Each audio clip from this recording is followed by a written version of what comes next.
ஸ்ரீ தியாக பிரம்மம் 33ஆம் பகுதி. ஒரு சமயம் ஸ்ரீ தியாக பிரம்மத்தின் இல்லத்தில் சீதா கல்யாண மகோத்சவம் ஏற்பாடு செய்யப்பட்டிருந்தது.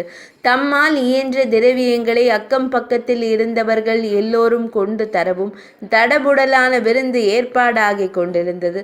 50 பேர் வருவார்கள் என்று எதிர்பார்க்கப்பட்டு அதற்கேற்ற வகையில் உணவு தயாராகி கொண்டிருந்தது. நேரம் செல்ல செல்ல 50 பேரை எதிர்பார்த்த இடத்தில் சுமார் 100 பேருக்கும் மேலாக கூடிவிட்டனர். அரிசி, பருப்பு வகைகள் மற்றும் காய்கறிகள் எல்லாமே 50 பேருக்கு மட்டுமே தான் போதுமானதாக இருந்தது.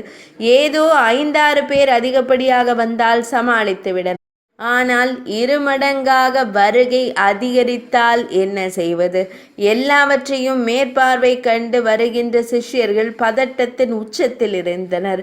ரகசியமாக சுவாமிகளிடம் வந்து நிலைமையை கூறினர். ஆனால் சுவாமிகளோ சிறிதும் பதட்டப்படவில்லை. நேராக சென்று அரிசி பானையின் மீது தனது கரத்தினை வைத்தவர் சீதாராமனை விழிமுன்னே நிறுத்தி பாடத் தொடங்கினார்.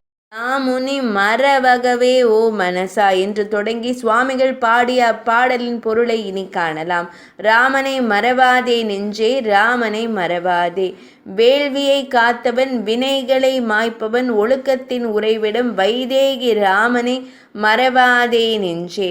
ஆற்றலில் சிறந்தவன், அசுரரை அழித்தவன், அகிலத்தை காப்பவன், அந்த ரகுகுல தீபனை மறவாதே நெஞ்சே. தியானத்தின் கருப்பொருள் தவமுனி தொழும் அருள் தவழ்முகில் நிறத்தினன், தேவர்கள் நாதனை மறவாதே நெஞ்சே. புரந்தரன் மனமுறை பரிதியின் ஒளியினன், புண்ணிய வடிவினன், பிரபு சீதாராமனை மறவாதே நெஞ்சே. கானத்தை விளைபவன், கமலாசனன் பிரியன், கதிரவன் குலத்தினன், கண்மணி ராமனை மறவாதே நெஞ்சே. மங்களம் தருபவன், மங்களை சோதரன், மறுபிறப்பளிப்பவன், மேதகு ராமனை மறவாதே நெஞ்சே. சீலத்தில் சிறந்தவன், சத்குண பூரணன், சொக்கனும் துதிப்பவன், வனமாலியை மறவாதே நெஞ்சே. சூதுகள் அறியா சேய் தியாகராஜனை சேர்த்தே அணைக்கும் ஸ்ரீ ரகுநந்தனை மறவாதே நெஞ்சே. ஸ்ரீ தியாக பிரம்மம் பாடி முடிக்கவும் அந்த அதிசயம் நிகழ்ந்தது.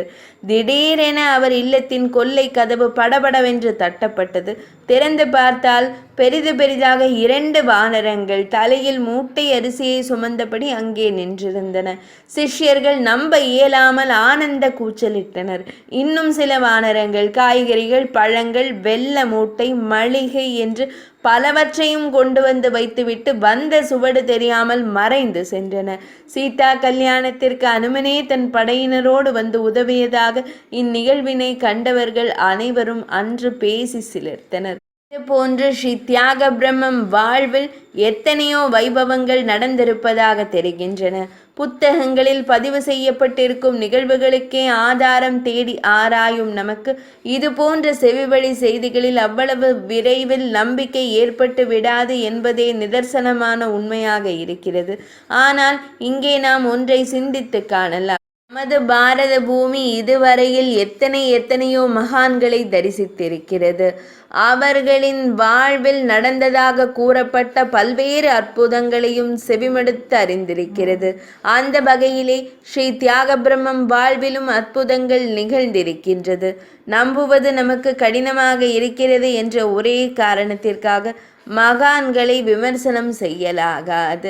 33ஆம் பகுதி இனிதே நிறைவடைந்தது.